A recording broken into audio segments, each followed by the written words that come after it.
the Association of Ebonyi Indigenes Sociocultural in Diaspora, a sociocultural organization with interest in politics and governance of the state, has described as utmost disappointment the disgusting and unfortunate diatribes of Ebonyi State Governor Engineer David Umahi against the leadership of Ohanaeze Ndigbo after his loss at the All Progressives Congress presidential primary election.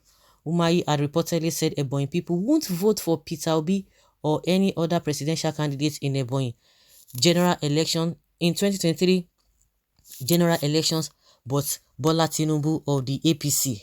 The Ebonyi governor got a paltry 38 votes from delegates of states at the recent APC presidential primary election.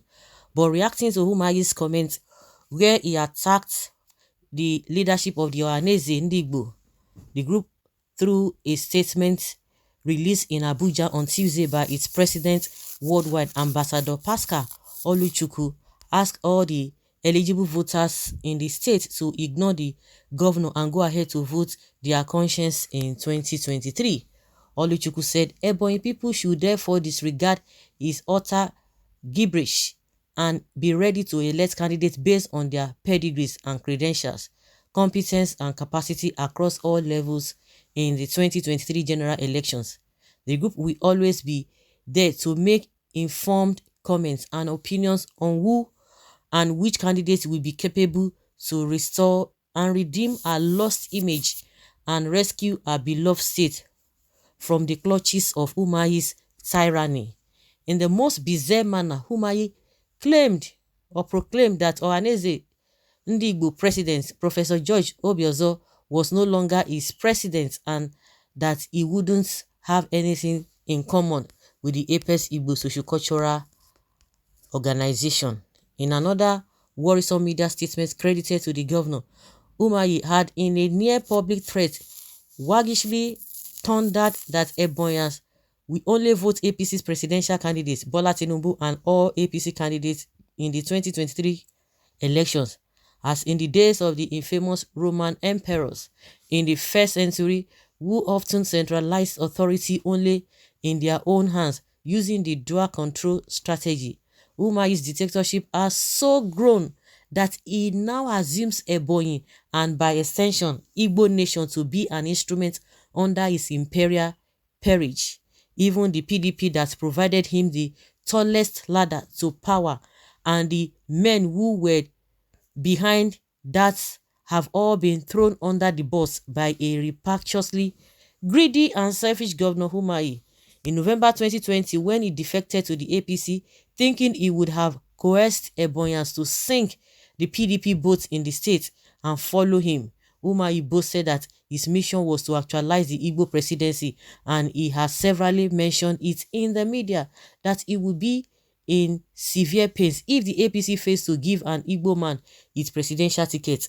How the Uburu butterfly began to assume himself a bird is unimaginable. So this noble association, hey, but now that he has tested his unpopularity and eaten from his own poisoned chalice of the betrayers that is Nigeria's national politics, Umahi should be advised to lick his wounds in silence and not try to create a bad blood between Ebonyans and their loving Igbo brothers. He has in the first instance never been seen to genuinely or even pretentiously fight any Igbo cause, needless to talk of assuming he would be rallied round as an Igbo presidential material. Igbos know their own and those who love them, and it is certainly not those fighting against their collective interests and agenda who would sell them out to their enemies, like an Umahi who even denies his true identity.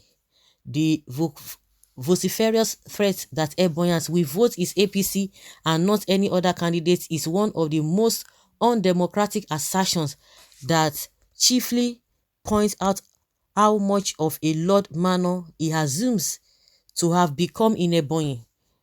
With its prebender survivalist politics, Oyibo, survivalist politics, okay, survivalist list politics. Only a man who suffers serious inferiority complexities like Umahi would want to force his choice of Tinubu on Ebonyans, and we dare that he would never succeed.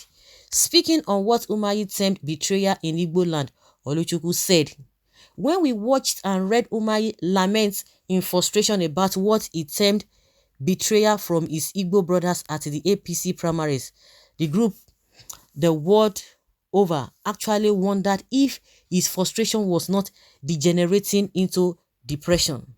Umahi, as many would know, is a man whose political life and records is laden with serial betrayals, beginning from his entry into Nigeria's political murky waters to his meteoric rise to the exalted position of a state governor.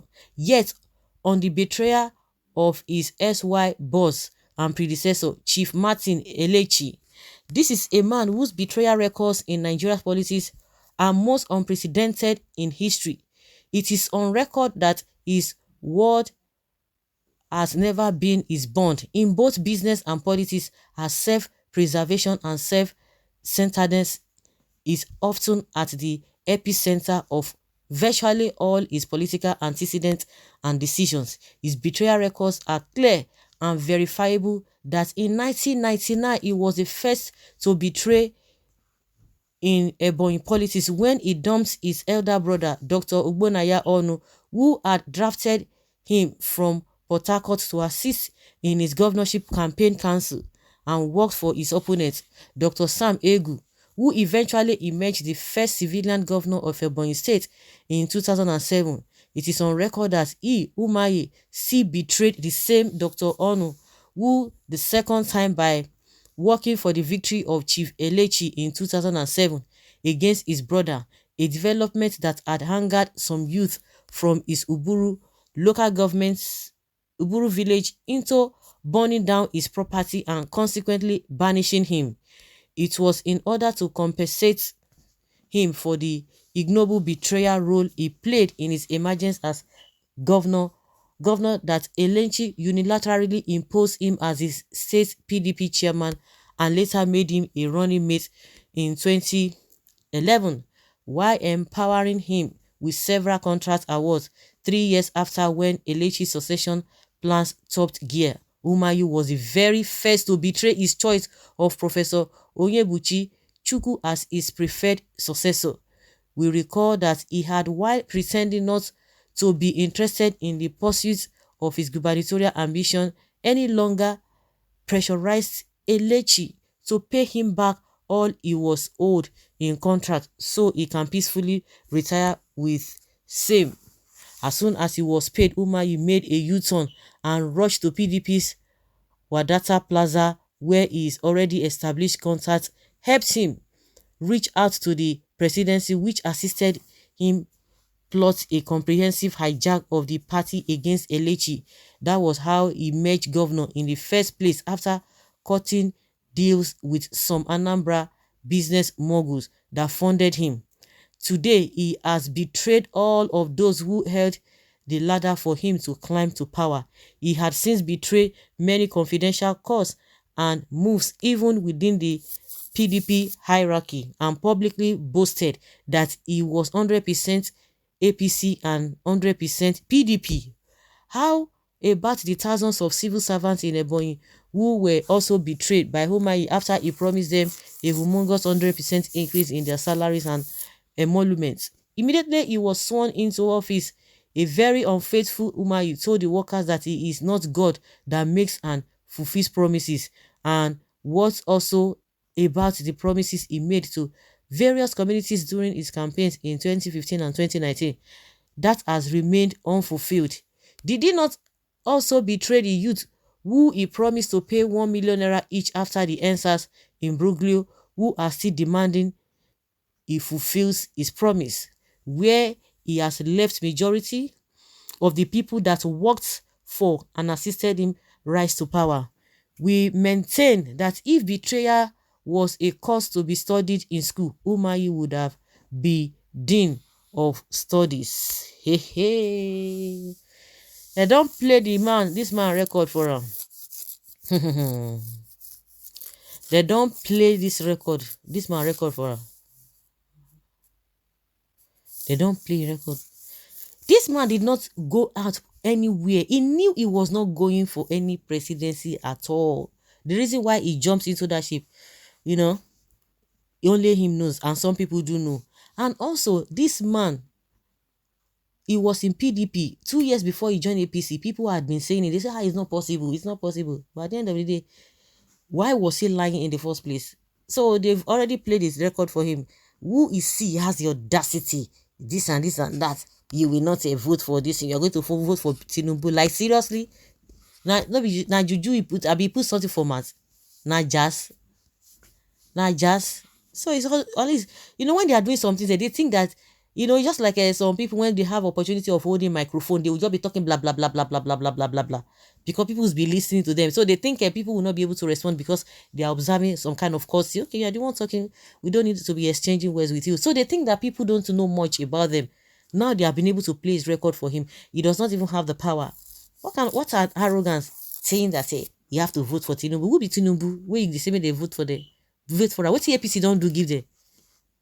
So guys, let's hear your opinion and have your take on this.